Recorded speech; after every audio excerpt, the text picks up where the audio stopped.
Hello, everyone. Welcome to Groundwater Talk Live. I am Tom Ballard, the groundwater guy, having a bad hair day today, but we're going to talk about groundwater news. I try to do this about once a month, but I've kind of been remiss and fallen behind on things, doing some other stuff. So there's always a lot of stuff going on in the news, and I need to catch you up. So we're going to do a little bit of that today. And so we got PFOS news. PFOS has been dominating the news today, and of course the drought out west. Is it over with all the precipitation they got and those types of things, and some other stuff, some funding and some other miscellaneous issues, Colorado River Basin. So we're going to try to catch up, and there's always interesting water news out there. So I'm going to try to do that on a more regular schedule and kind of keep you caught up on what's current. I try to research these stories and do it for my own purposes anyway. So I'm abreast of things, but I want to share the interesting stuff with you. I sort through a lot of stuff that's kind of boring too, but I want to kind of share the interesting stuff and kind of set that aside for sharing with you, the audience.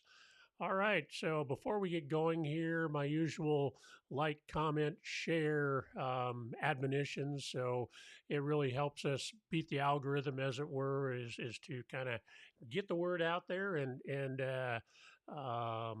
if you like and you share that really helps too. Comments, I always answer the comments. So if you comment LinkedIn or YouTube are usually where I get comments.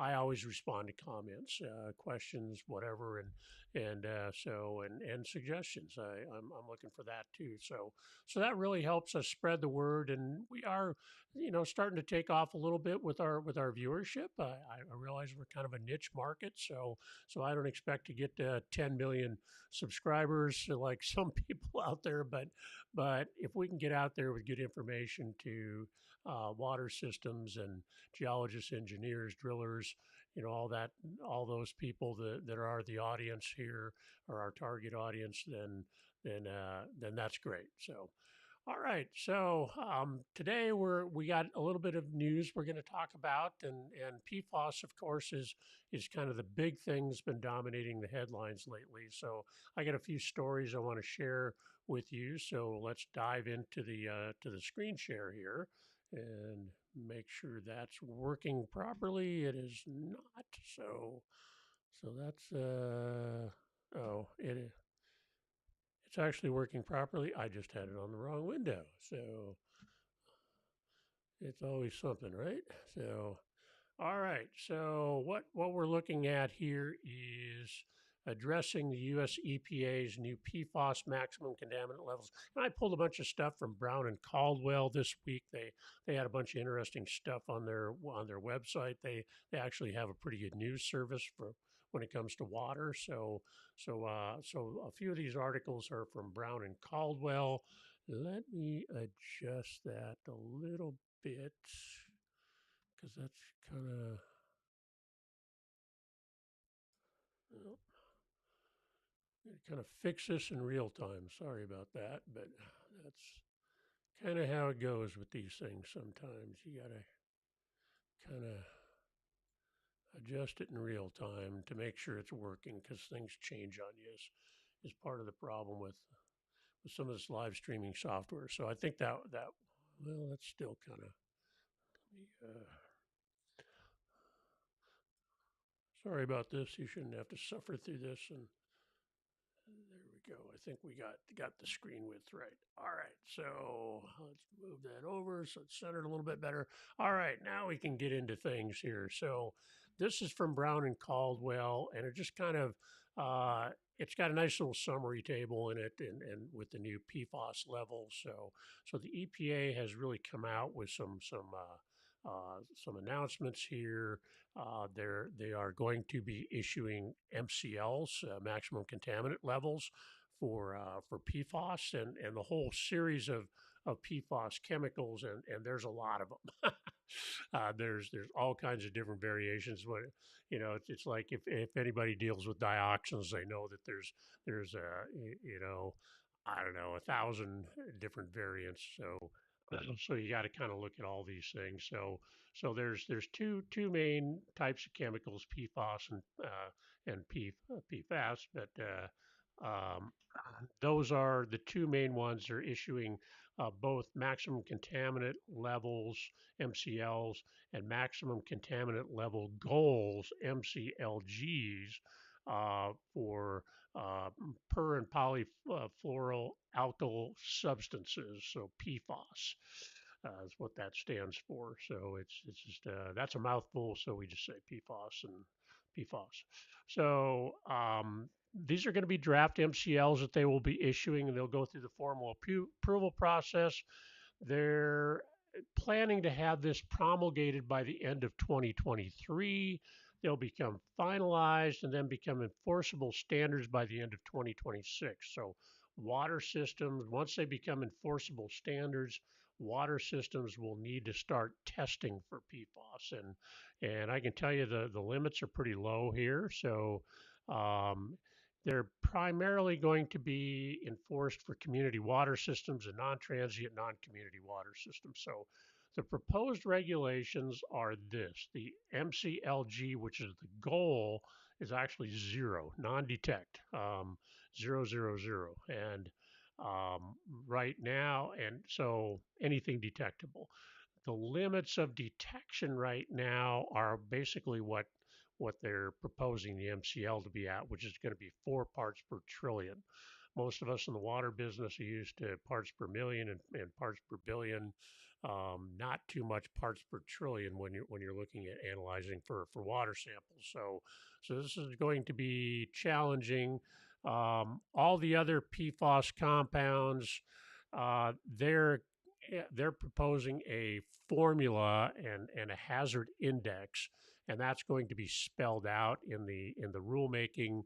And so we're not going to dive into that here because it gets a little complex. But all these other PFOS related chemicals, the PFOIA, the PFOS, are have their own MCLs, but these have a hazard index that's going to be proposed. So that gets a little complex, and that's in going to be in the regulations, the specific formula for calculating the hazard index. So this is what's being proposed, and that's probably they're going to take they're taking comments, but that's probably what's going to be promulgated here as the MCL. So their goal is zero. The actual MCL, which is kind of the limits of detection to get reliable lab results, 4 parts per trillion. So you can so that's going to add to the cost for monitoring for water systems for sure. What the sampling schedule is, I'm not quite sure, but it'll probably just be routine sampling that you do for everything else, and it'll just be part of your sampling. The EPA has a number of other things they're proposing. We covered that last year, I think, and so but the PFOIA, PFOS, and related compounds are something where there's been a lot of interest in that and a lot of concerns. So they really pushed that first. All right. So some other information here. Let me just make sure that that is coming through okay. That's yeah. There you go. This is from PBS. So actually a pretty good article from PBS. It just kind of goes through things. So per and polyfluoroalkyl substances, PFOS, is the general category. So you have PFOIA, PFOS, PFOS, and then the related compounds. Um, they're they have a range of adverse human health effects, and they're pretty widespread. Kind of the popular name for them has been the forever chemicals because they do not degrade very well. So it's kind of clever marketing, I guess. But it's they basically just don't degrade very well, and they don't attenuate very well. So the plumes actually can be fairly large for PFOS, and so and since the health effects can be at fairly low levels, thus the proposed MCL of 4 parts per trillion. So pretty low number, but the adverse human effects can be significant. You can see them here: reproductive health issues, decreased immune response, increased risk of some cancers, kidney, prostate, testicular cancers. Uh, there have been reports of things like colon perforations related to PFOS and some other weird stuff that just you start seeing it showing up in clusters where there are PFOS contamination where people are exposed to this and so it's tough to prove those things. You know, cancer clusters and health related clusters are really hard to prove, but if you have specific types of contamination and you start getting people getting weird things in groups that don't that are normally more rare, then you can start to statistically put things together and say there's a there's a probable correlation and tie some of these things together. So, but it gets a little tenuous at times actually proving that and tough to prove in court, but the EPA has a pretty big hammer here, and so they kind of, you know, people recognize the problems is what it comes down to when it comes to PFAS. So um, it points out that several states have already passed laws regulating certain PFAS in drinking water, but there's no current federal standard.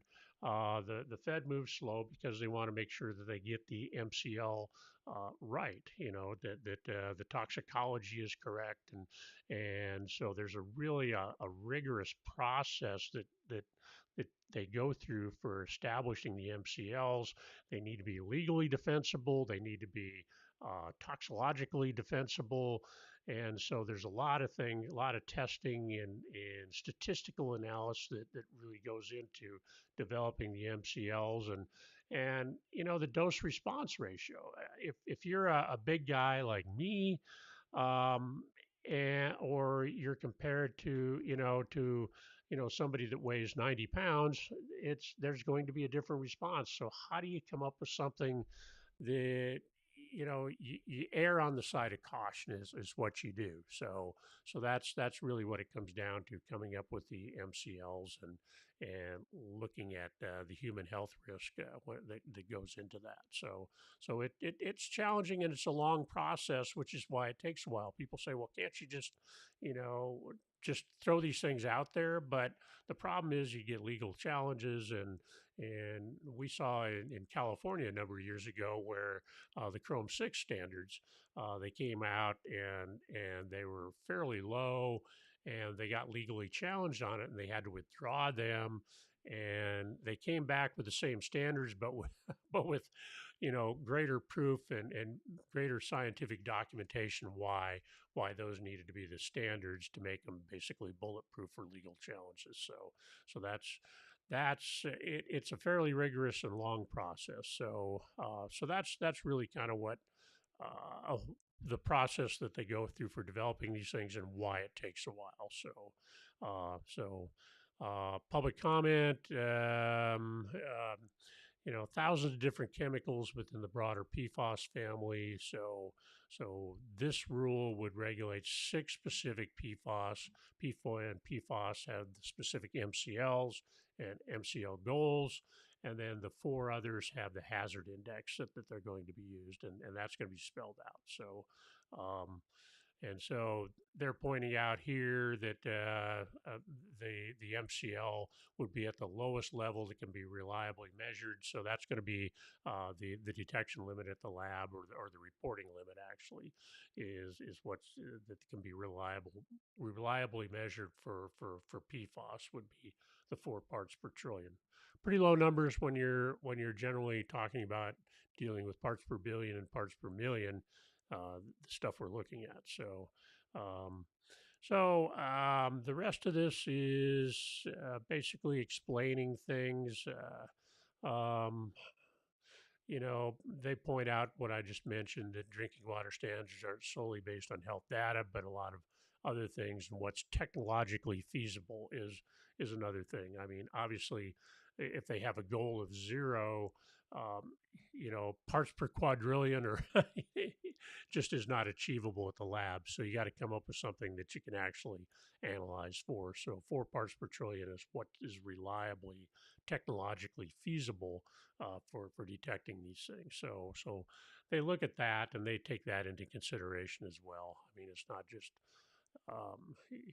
so it's health based, but you have to be able to reliably detect it. It doesn't do anybody any good if you don't if you can't reliably detect it, or your lab methods aren't reliable because you're trying to go too low.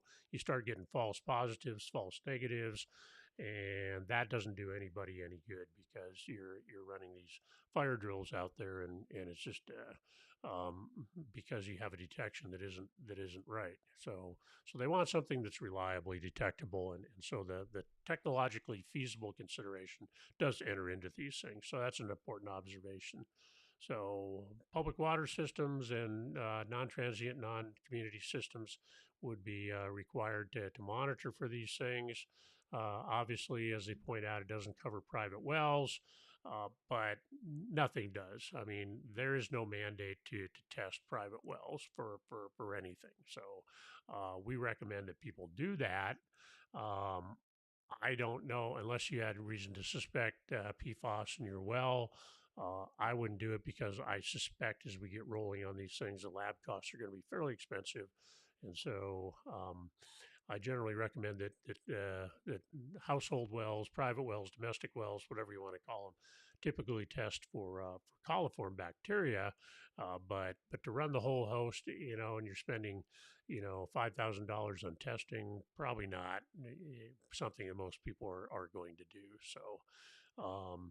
So they point out you can treatment for PFOS, granular activated carbon, or GAC, ion exchange resins and reverse osmosis will take care of these things with some variations there.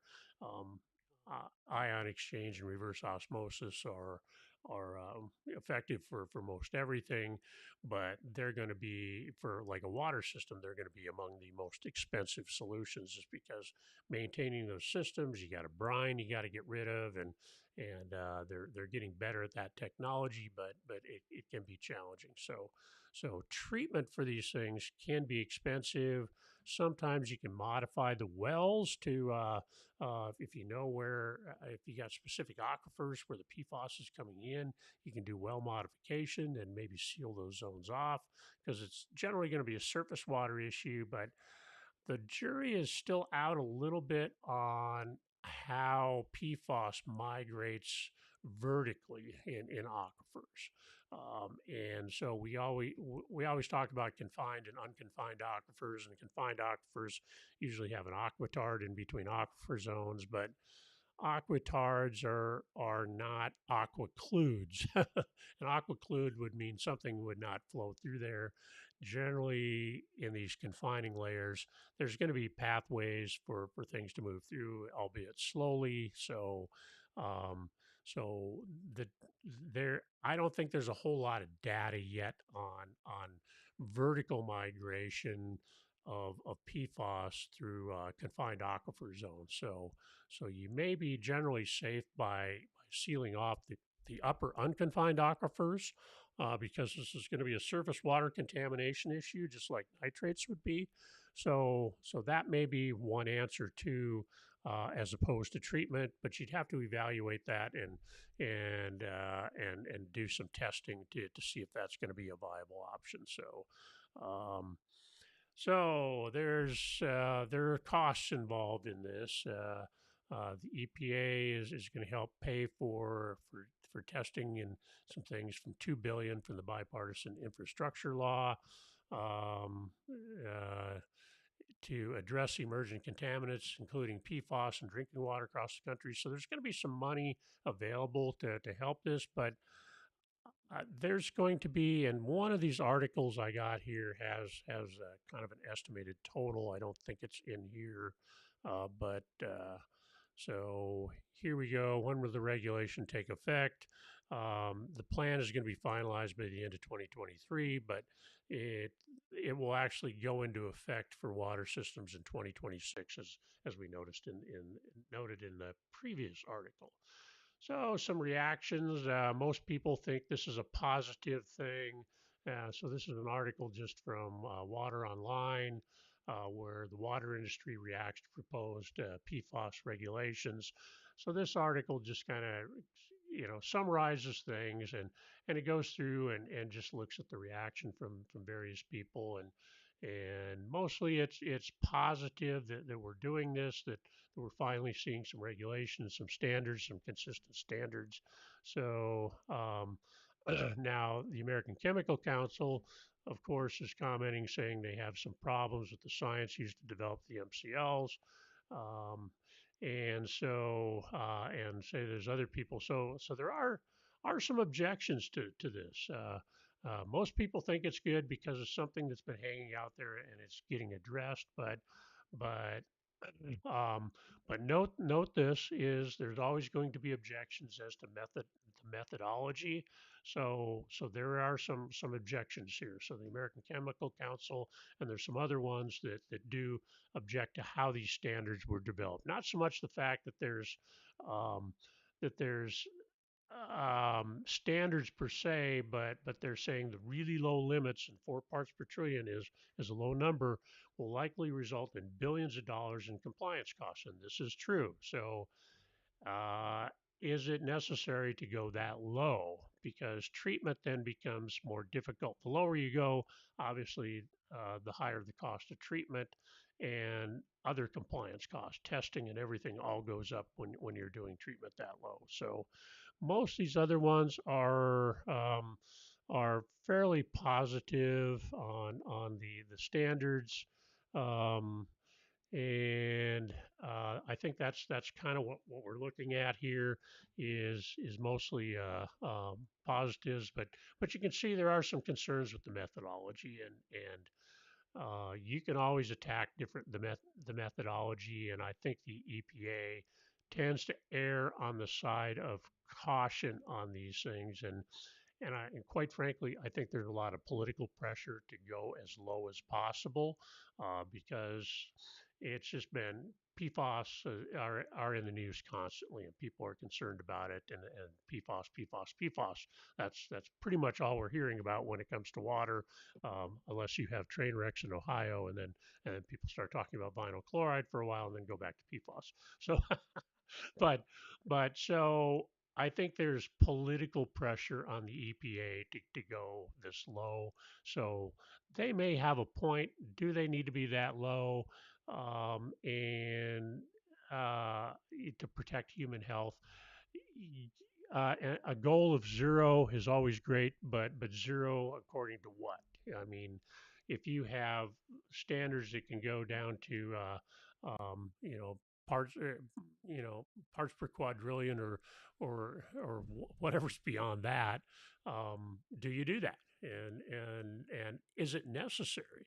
And so I don't think there's necessarily, we don't have the level of data that we would for things like chromium 6 and some other things, where we have many, many years of data.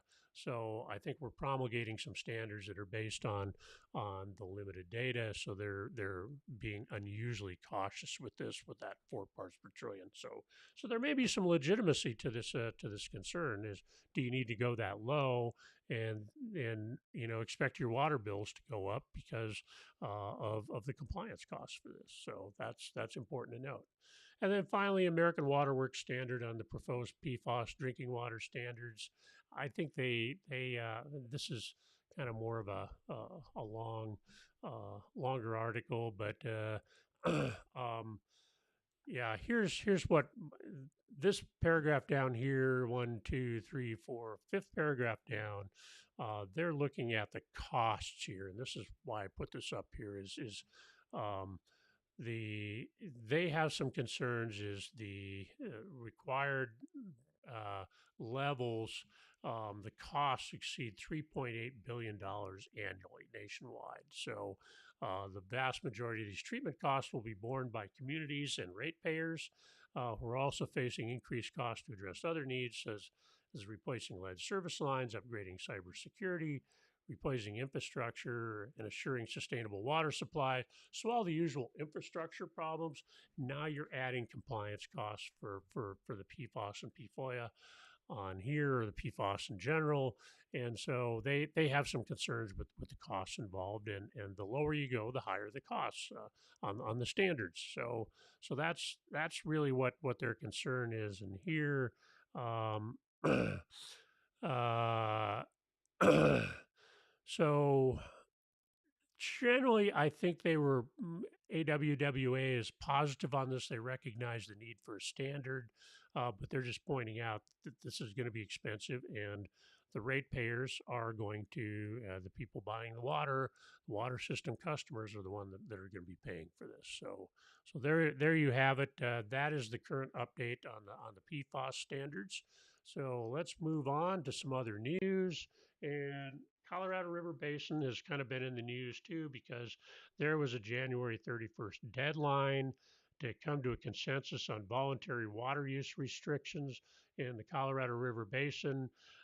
Some of the states did, California did not, and so it's gone back and forth, but basically there was no consensus reached, which means that the Bureau of Reclamation is going to have to impose some standards, which they're working on right now, and probably will issue regulatory and allocation requirements later this spring, is what this article says. The Bureau of Reclamation reserved that right if an agreement, a voluntary agreement, could not be reached. But as is typical with Colorado Basin, River Basin water, very hard to come to a consensus, and they couldn't on this. So they just everybody threw their hands in the air and said, "Okay, go ahead." Bureau of Reclamation and do your worst. There'll probably be legal challenges to that, so it may be a ways off before we come up with the voluntary restrictions. There's been a little relief, due to the precipitation out west, but not, we have yet to see what's going to happen with the drought. Will it just pick back up again, or we be out of drought for a few years? So the states that are involved in the Colorado River Compact are Arizona, California, Colorado, Nevada, New Mexico, Utah, and Wyoming. So these are all states where the Colorado River flows. Um, Mexico doesn't really get a say, even though the Colorado River eventually flows through Mexico, although there's not much water left. But I think it's all, there might be a trickle left for Mexico. So they kind of get the shaft on the whole Colorado River deal. But um, not real populated down there anyway. So I guess that's maybe okay. But so that's kind of what's going on there. Um, we got, a lot of people are impacted by this. There's utilities, so the public sector that rely on the Colorado River water, tribes, and in industry all rely on Colorado River water. It's a huge deal in that part of the country. So, and with water levels dropping in Lake Powell and Lake Mead, getting down towards Deadpool at one point, or at least levels where you couldn't generate electricity from those places, which is almost as important as the Deadpool considerations.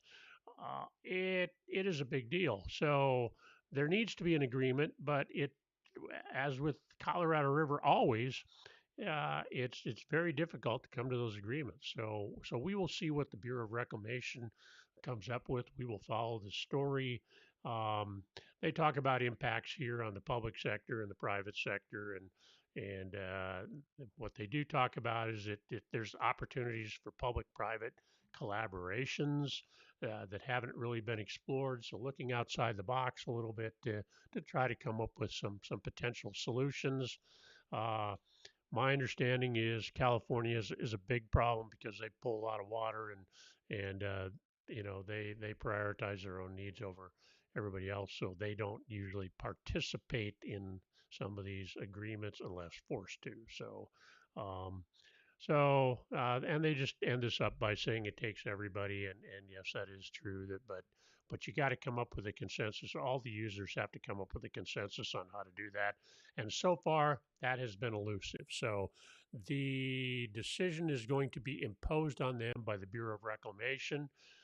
Will the Bureau of Reclamation chicken out and just kind of let things go?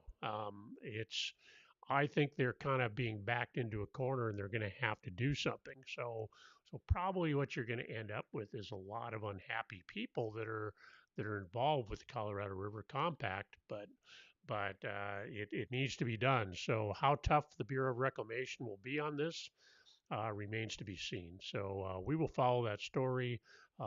We got a real interest because it is so important to that part of the world, and with the with all the states involved, it's definitely a big deal what's going on with the Colorado River, and they're reaching critical water levels in those Lake Powell and Lake Mead for sure. So all right. So speaking of that, drought-related issues, we got a few drought-related stories here. So uh, the University of Texas at Austin did an interesting study here, which probably doesn't come as a surprise to like geologists and engineers, but to some people that are used to thinking about surface water and groundwater as separate resources is that they're all connected, and one impacts the other. It really does, and those of us in the know totally understand that. But this study actually looked at things on the planet's freshwater supplies and strategies for sustainably managing them.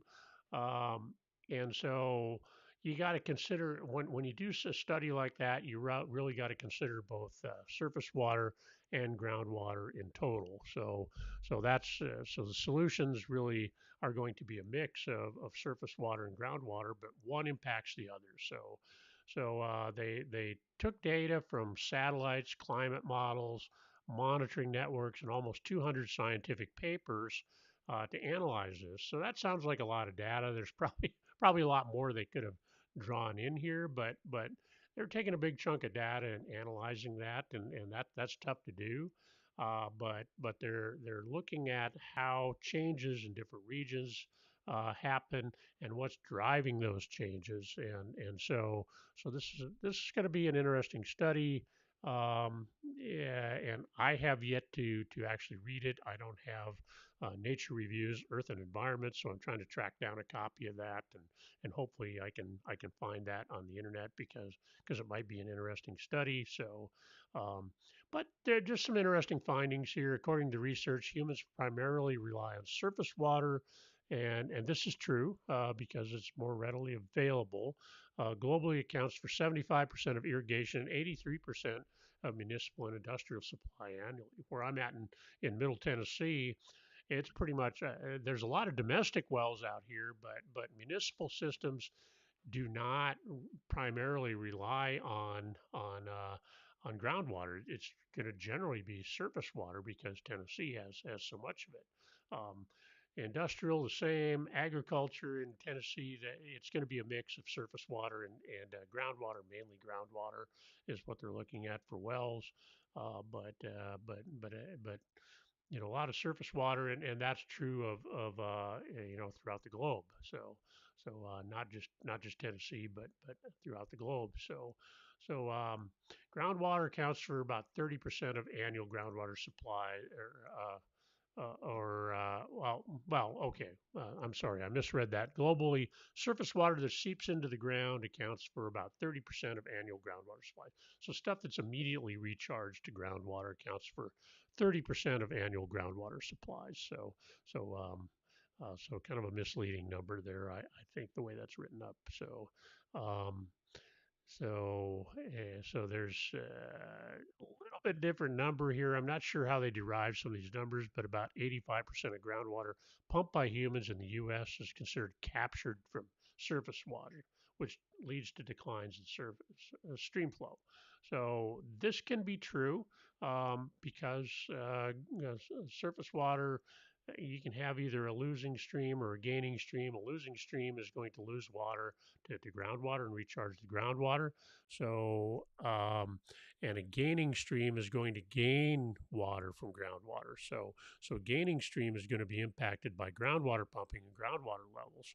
And so this can actually impact stream flows because where it's a gaining stream, they are groundwater is important to maintaining that stream flow. So interesting. It just goes on to talk more about what the study results and a link here.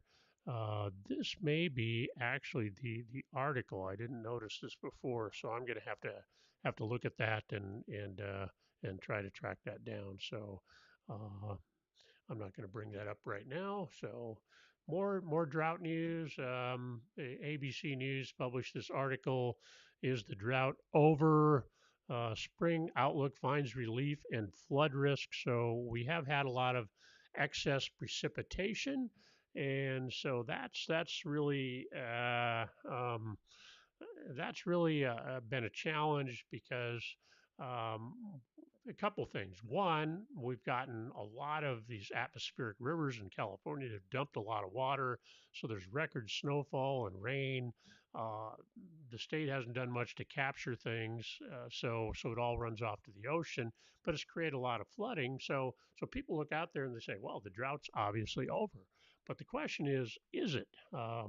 So what's going to happen this summer? Will we go right back into drought conditions and this was just an aberration? Not quite sure. So anyway, that's kind of the gist of this article.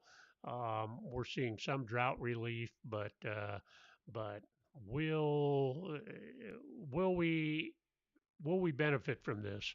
And they're talking about receding drought and things like that. I say time will tell on that and use a little cautious because what happens is I think we need to keep the pressure up on the government agencies. And I've talked about this a lot. I talked about this in the show last week as well, is we need to keep the pressure up on the government agencies to not just relax now that the drought is apparently over, but now is the time to really implement things like stormwater recharge to groundwater and projects like that are more urgent than ever. We missed huge opportunities in California this spring to really capture a lot of the runoff and use it to recharge groundwater. It's just a simple fact of the matter that it just all flowed out to the ocean. And so other than the snowpack in the Sierras, which California is definitely going to benefit from, is that a lot of the actual runoff from the storms ran out to the ocean and didn't do anybody any good really. It caused damage because of flooding, but didn't do anybody any good in terms of water storage. Now, granted, you're going to get some groundwater recharge just from the rainfall that falls on the ground and seeps into the ground and percolates to the water table. This is true, but you got all that excess water that's running off to the ocean that is not being captured, and what efforts were made were too little too late and really didn't put much of a dent in things. I'm hopeful that maybe the government has learned its lessons and maybe they will proceed cautiously optimistic on that point, but time will tell. So groundwater and reservoir storage levels, which take much longer to bounce back, remain at historic lows. So this is another alarm bell that we need to look at. Is it will we, if we're not getting the regular precipitation, if we go back into drought conditions, then this is still going to be an issue. Groundwater, especially, is an issue. Is we need to spend many years recharging the groundwater to get back what we got. So as in terms of groundwater, groundwater is really impacted by the drought and reservoir levels too. Obviously, because so many people rely on surface water, as we saw from that previous article. But groundwater levels take a lot longer to recharge, so you need sustained periods of normal precipitation, whatever normal is. We throw that caveat in there to recharge groundwater, and so it remains to be seen whether that will actually happen. So this article goes on to talk about a number of things, but that those are the main points I wanted to make there. And then something else from Brown and Caldwell. They have been commissioned by the Metropolitan Water District of Southern California to study water conveyance options to provide supply diversity to the region during severe droughts. So a drought study. So somebody is doing something about this, and so Brown and Caldwell has been commissioned to do this study, and so Metropolitan Water District of Southern California, of course, is a big one, and so they got to look at resiliency and that they're not getting and so we can't always rely just on conservation. You can't conserve if there's really nothing to conserve. So this is so this the reason I put this up here is just to show that there is things going on that are some studies that are being done that are looking at this and so somebody's taking some action. The state, I'm a little more dubious on whether anything will get done there. Although we have seen some positive signs here recently, whether that's sustainable or not, I don't know. So, all right. So, capturing heavier rains in an area of drought. So, this kind of gets to the crux of the matter that I was addressing earlier. So, they compare Southern California and Southeast Australia, uh, sharing a common need, capturing and storing more water from the fewer but heavier rainstorms that are becoming normal with climate change. I don't know, I've debated climate change in the past. I think you get these normal cycles, but if you're a climate change believer, then yeah, it's climate change, modified by some normal cycles. Either way, we do see heavier rainstorms and at certain cycles, and we need to be prepared to capture that, use that to recharge groundwater, fill the reservoirs, but mainly recharging groundwater. So they're doing. UC Riverside um, just awarded a Fulbright Distinguished Chair Fellowship to collaborate with the Australians to really study this problem and on how to better capture and store water and as the planet warms. So climate change in there again. And so they're going to work on this. And I just wanted to point out that there are people looking at this issue. So the disconnect is often the understanding the need and actually government coming up with programs and legislation and regulations that will implement solutions to implement those needs. So to address those needs. And so that's where the disconnect often is these studies are great and I encourage them, but we need to take these studies that develop solutions or recommend solutions, and then that needs to be turned into at least regulatory programs that are going to actually implement the suggested solutions that are going to allow for more storage and capturing the runoff during rainstorms, so that we don't just lose it all out to sea like we saw this spring. That's crazy. A lot of people are looking at this and saying, "What a wasted opportunity." So at least they're studying this, and hopefully from this they will and this kind of goes on to talk about the whole program and stuff like that. What's really important that we're talking about here uh, is that there are some solutions that are being developed that hopefully will be implemented by the government. And one important point here is groundwater storage in aquifers comes from with far less financial and environmental costs than damming rivers and building reservoirs. So reservoirs and dams are very contentious environmental issues and often become impossible to build due to lawsuits and things like that. So groundwater storage, aquifer recharge is really a good solution to regenerating our aquifers because naturally, especially in confined aquifers, natural recharge to those it can take thousands of years. So we really need to speed up that process because we're pulling out water much faster than some of these groundwater aquifers can recharge, and so we're collapsing these aquifers. You see subsidence in a lot of parts of California and other states where we're pulling water out faster than it can be recharged, and it's collapsing the aquifer. So it's cheaper. There are some regulatory hurdles that need to be overcome that we won't get into, but that's certainly something that we need to look at.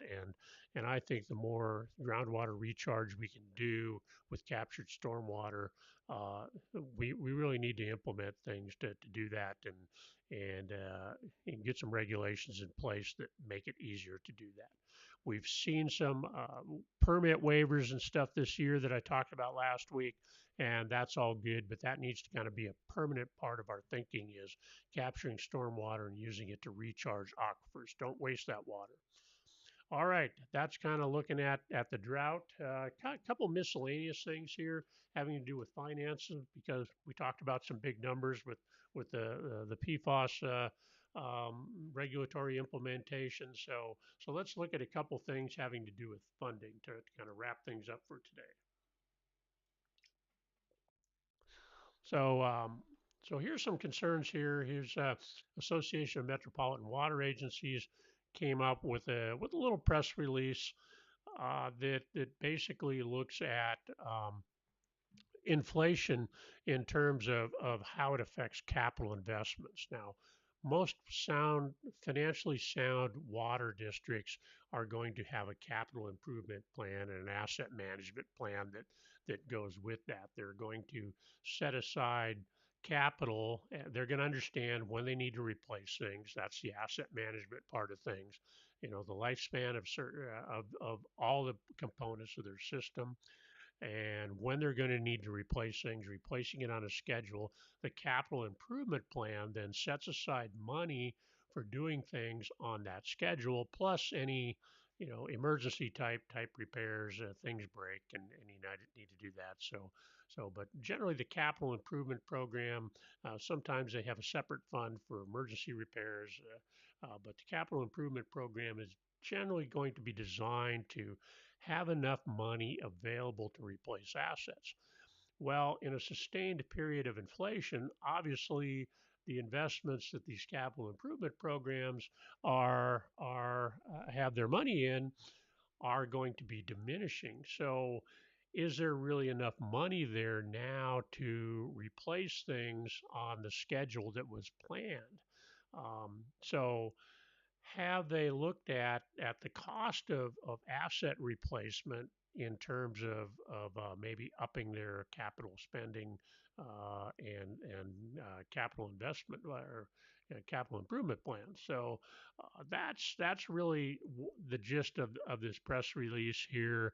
And so it's they looked at things. This Insight database looked at things and determined that if high inflation remains and there's all indications that it will, at least modest inflation, then you're really going to look at deteriorating value of these capital improvement plans, and you may not be able to replace assets, and then you end up in this spiral of where we're at in a lot of the country where assets the can gets kicked down the road because you don't have enough money to replace them or fix them, and so you kind of keep kicking things down the road until they start failing, and then you have emergency funding needs, and so this really needs to be looked at, and so the gist of this article is that water districts are really going to need to